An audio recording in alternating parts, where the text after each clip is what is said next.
Bagian pertama khotbah di bukit menjelaskan tentang identitas orang Kristen.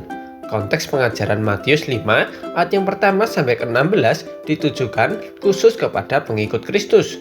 Dan kita bisa membagi lagi bagian pertama khotbah di bukit menjadi dua bagian. Yang pertama, Matius 5 ayat yang pertama sampai ke-12 yaitu ucapan bahagia. Lalu Matius 5 ayat yang ke-13 sampai 16 tentang garam dan terang dunia. Bagian pertama yaitu ucapan bahagia ditujukan kepada orang-orang yang tidak terhitung dan terpandang di dunia, tapi pada hakikatnya justru merekalah warga kerajaan surga. Ucapan bahagia merujuk pada kebahagiaan yang terpancar dari dalam keluar. Dan jika kita tarik ke belakang, kata asyr atau berbahagialah sering digunakan dalam kitab Mazmur. Kata berbahagia diartikan sebagai luapan kegembiraan. Lalu dalam Matius 5, kata berbahagia secara spesifik dan detail ditujukan kepada orang-orang dengan karakteristik dan kondisi tertentu.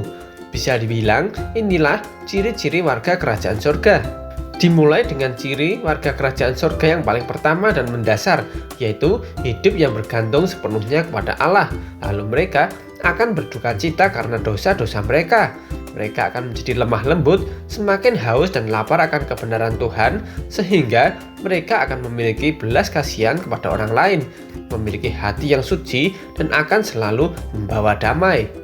Tetapi dunia akan memberi perlawanan kepada mereka yang membawa kebenaran dan kedamaian dengan menganiaya, mencela, dan memfitnah mereka.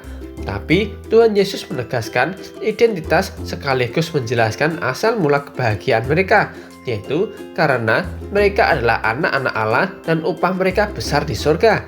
Itulah sumber sukacita dan kegembiraan mereka. Lalu di bagian yang kedua, Tuhan Yesus mengumpamakan identitas orang Kristen dengan menyamakan dengan fungsi dari garam dan terang dunia.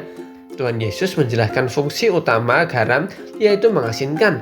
Artinya adalah garam memberikan rasa asin yang lezat dan menggugah selera makan jika diberikan dalam jumlah yang cukup pada sebuah masakan. Artinya, orang Kristen dapat membuat lingkungannya menjadi lingkungan yang penuh kasih walau hanya dalam jumlah yang cukup, dan memberikan rasa asin adalah hakikat dari garam. Jika garam berubah menjadi tidak sesuai dengan hakikatnya, maka garam hanya akan dibuang. Selain itu, Tuhan Yesus juga menyamakan sifat orang Kristen dengan hakikat dari terang. Terang pasti terlihat dimanapun dia berada. Terang selalu digunakan untuk mengusir kegelapan dan menunjukkan jalan. Sama dengan orang Kristen pasti akan mengusir kejahatan dan memegang teguh kebenaran, mengarahkan orang-orang yang tersesat dalam kegelapan menuju terang, yaitu Yesus Kristus.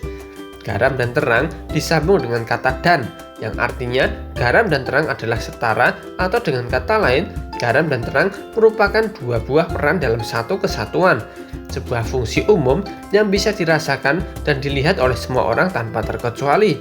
Inilah bagian pertama khotbah di bukit, yaitu identitas pengikut Kristus.